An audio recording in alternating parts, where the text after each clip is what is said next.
అందరూ అలా కళ్ళు మూసుకొని ప్రభు తట్టు చూస్తూ, ప్రభా నువ్వు సెలవుగా శూన్యం సృష్టిగా మార్చబడింది నాయన. నువ్వు సెలవుగా మారా మధురమైపోయింది నాయన.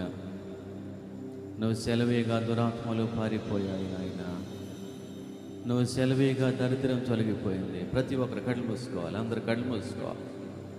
ప్రతి ఒక్కరు కళ్ళు మూసుకొని ఒక్క నిమిషం అలా ప్రార్థన చేసుకోండి ప్రభు సన్నిధిలో. ప్రభా నువ్వు సెలవిస్తే మారా మధురమవుతుంది. యవనస్తులు కళ్ళు మూసుకొని, ప్రభా నువ్వు సెలవినైనా దురాత్మలు పారిపోవాలి. నా జీవితంలో దురాత్మ సమూహాలు పారిపోవాలి. నన్ను పాపంలో పడివేసే దురాత్మ సమూహాలు తొలగిపోవాలి.